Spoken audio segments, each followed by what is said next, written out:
So many people take the victim mentality because it's easy. How can people hate you when you're the victim, right? And I think this is why so much of itzy's fan base's response to the public's criticism of the girls' music is always, just say you don't like itzy and go. Some have actually gone as far as to try to convince us that the group is experiencing a hate train. Often in the face of criticism, the easy thing to do is to deflect and just chuck everything up to hate, because doing otherwise would force you to see the criticism for what it is. Just genuine criticism, not some deep conspiracy to try and bring your faves down. itzy has been, in my opinion, rightfully criticized for their music releases over the last, say, maybe 3 years, and from the lenses of a fan, it may feel like this is targeted. But bias eliminated, one might actually see the quite rational reasons behind it. From a wavering concept in JYP's inability to understand what to do with criticism, to not knowing how to handle competition and lack of consistency in sound, the casual itzy listener is bound to be dissatisfied. Which, speaking of, we might as well address this. The first and most obvious problem here is that most die-hard itzy fans are overlooking that a lot of these complaints are coming from casual fans of the group, not the dedicated part of the fan base. In fact, in general, K-pop fans tend to overlook the importance of this sector of any fan base and what they bring to the table when determining the success of a group's comeback. This is why consistency in either sound or image is a necessity in this industry for most groups. A specific sound keeps the casual listeners hooked to a group's music, which often has them coming back for more, and likewise, inconsistency repels them. This is thoroughly highlighted by the change of album reception when comparing itzy's first 4 eras to Mafia in the Morning. These eras have a distinctive sound, formula, and image. itzy was a hardcore teen crush group focused on self-love as a concept, and the music formula was quite simple to follow. Talk singing verses, catchy pre-chorus, either a shout to your full chorus, a dance break fit for the gods, short bridge, final chorus, end scene. This worked for 3 reasons. 1. Teen Crush wasn't exactly popular at that time, despite having been explored by other groups prior, most notably 꽟ᴟᴘɪ. 2.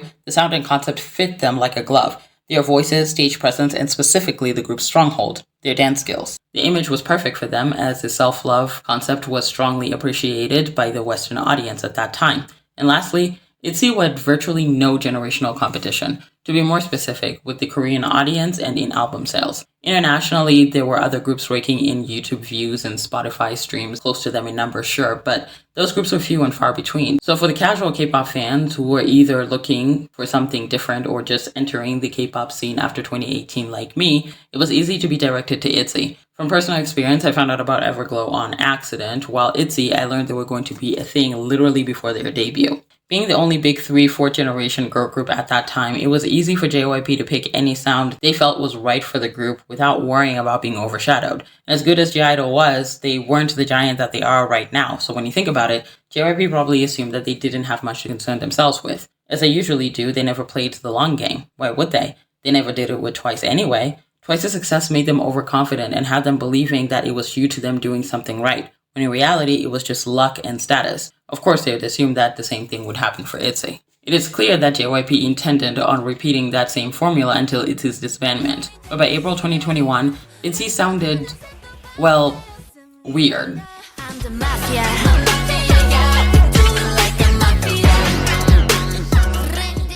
Mafia in the Morning was like some ugly love child between teen and girl crush. It felt like a pathetic attempt to try and divert from the former and transition into the latter without sacrificing it, which felt strange to most casual listeners. And to add to that, we got no dance break, one of the most defining factors that made itzy stand out as a group. The song was barely 3 minutes, a huge irritating factor. The lyrics and killing parts were cringy, and a lot of the song was breathy, which was just annoying. On top of that, the song was not Chaeryeong's era, which was highly anticipated, as up to that point, every other member had a strong song that played into their strengths, making them stand out. Basically, what I'm trying to say was that everything about the song was wrong, except Yoona, of course, because she devoured stage presence-wise, but the general public despised it. It is important to note that itzy was not new to song criticism. Right from debut, every time they released music, it was met with at least a week and a half of dragging before the audience calmed down and realized that they actually liked the song. But Mafia's criticism stuck with the song. It never stopped. It was brutal.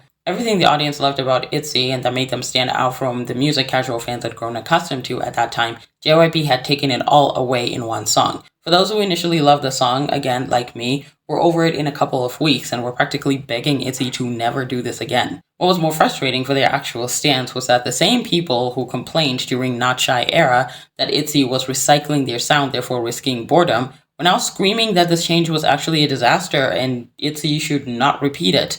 But why did JYP change? The problem could probably be traced to 5 months earlier.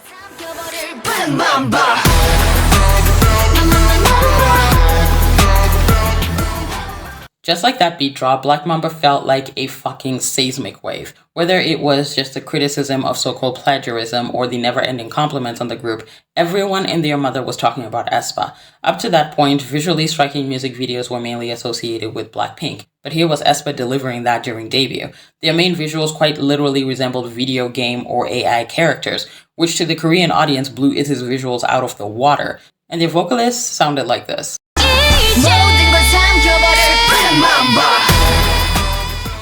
aespa's Black Mamba was not just girl crush. Their song was powerful, and their debut quite literally showed up before we had recovered from Stacy's So Bad, the song that reminded big three companies that they needed more than just reputation to stand out in this upcoming generation. What didn't help was that less than a month after Mafia in the Morning, this happened. I'm on the next level. A few days later, First also happened, which clearly highlighted that girl groups were going to be delivering powerful eras, and suddenly whatever itzy had done that year was long forgotten and buried under all the aespa noise. If people weren't talking about aespa, they were too busy obsessing over After School by Weekly. Literally, they were discussing anyone but itzy. What JYP did next felt like a panicked response to the competition. The girl crush route earned them brutal criticism and buried them under the competition. So for the group's first full album, JYP sent them back to their roots, as it felt like it was the only way they could stand out. Loco actually did get praise from its fans, me included. We remembered why we fell in love with itzy in the first place. Their fun music, the good choruses, the fantastic dance breaks, it's what set them apart. And as much as we love aespa, we know that we're never going to deliver a dance break like Loco's. Even better, the album was well received, which is something you always want with the first full album. But only 2 months later, JYP would be tested yet again, proving their inability to tackle competition.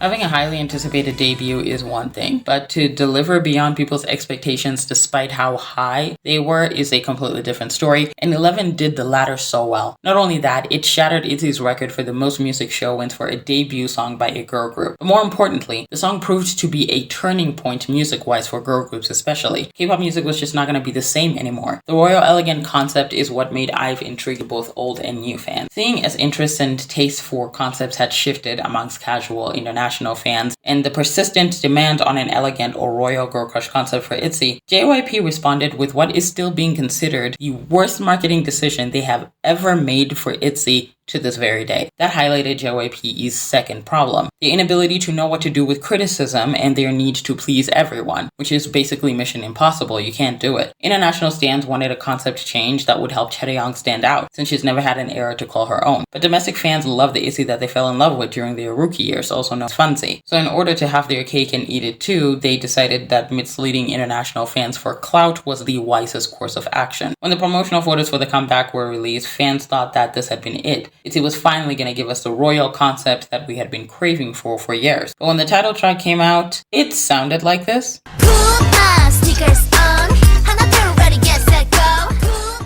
Now I need to stress that sneakers did well in South Korea, but a lot of international casual fans who wanted different concepts felt cheated, and some ended up hating the song out of pure spite. It felt like they could not trust the group anymore and whatever would come out of them. JYP had just used them for hype, knowing full well they were never going to give them what they wanted, and that painfully obvious action created seriously irreversible damage on whatever potential itzy had for the future. Casual fans just gave up. You would think that JYP would have learned from that incident, but they didn't. They repeated it again with the Kill My Doubt era, only this time they attempted to appease the international masses by turning some of their B-sides into pre-releases, with concepts some of their casual listeners wanted the girls to explore. But when it came to their title track, they played it safe in order to keep the domestic fans happy, and the casual fans did not like that. This would prove to be an even bigger mistake because faith in the group was completely misplaced and crushed. Even worse, they didn't account for the public's obsession with the new shiny toys of K-pop. itzy's casual fans now, unlike during their rookie years, had options, and these options presented them with better music and more creative concepts that felt were worth their time and attention. This creativity made itzy look bland, basic, and uninteresting, and more importantly, it made fans feel like JYP wasn't putting in any effort anymore. As far as the fans were concerned, they had given itzy more than enough time to course correct, and they failed to take advantage of that time. And the irreversible damage was proven by the lack of interest in itzy even after they tried to get it right. Fans moving on to better competition and Leah's hiatus should have been the perfect opportunity for JYP to go back to the drawing board and take take some time to really think about how to tackle the next few years of their careers. Take SM for an example, who woke up after Girls' Era, a moment in realization that the group's concept was starting to grow stale. Their competitions had just turned 2022 into their year, and aespa was not even in the discussion, not after Illusion anyway. Foreseeing the future, their company decided to correct the problem before it became a problem. And in 10 months, aespa dropped 2 of the best songs of their discography yet. The 10-month hiatus had been their chance to regroup and surge them forward competition-wise, while fans were busy making think piece videos calling it their downfall only to eat words later. More importantly,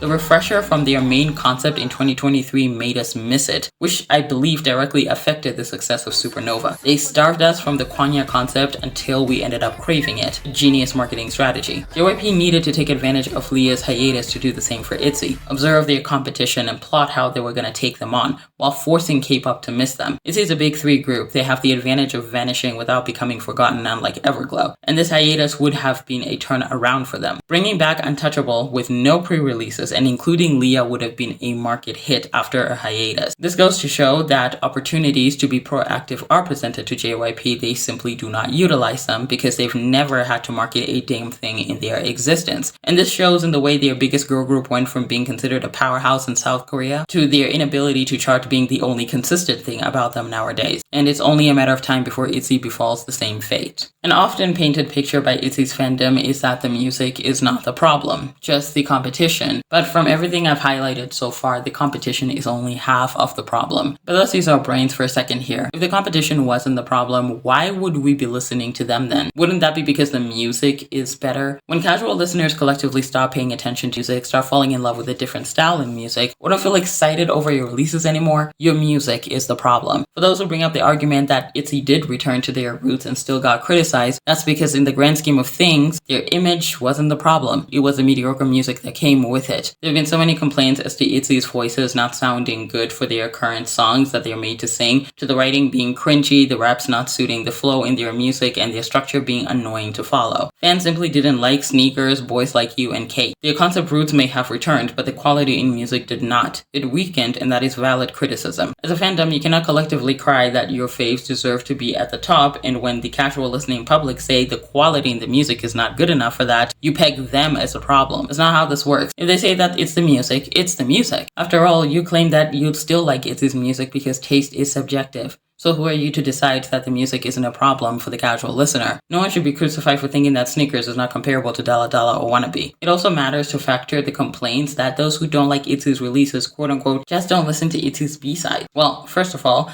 the job of a title track is to be catchy enough to direct fans to the B-sides on the album. If it is not doing so, then the music is still to blame. And secondly, since when has itzy been known for delivering well-rounded, thought-out, cohesive albums? Yeah, exactly. Bringing up their B-sides doesn't invalidate the argument. There's no need to minimize that. That has been the latest tactic that Mitzi used. They minimize any and all complaints in an effort to paint all criticism as hate. Those criticizing are accused of quote-unquote doing too much, being told that, quote, it's just music, therefore it shouldn't be that serious. Okay, well, 2 things. itzy made a strong splash in their first 4 releases. They are a huge part of some fans' standing journey. And when a group that impactful starts dwindling a little, people are going to talk about it, get over it. Secondly, if it's not that serious, why is it bothering you so much? Don't you think that perhaps it's because you know the criticism is valid and that's why it irritates you in the first place? It's okay to admit it as a fan. I mean, those are your feelings. Negative emotions are not bad, they're human.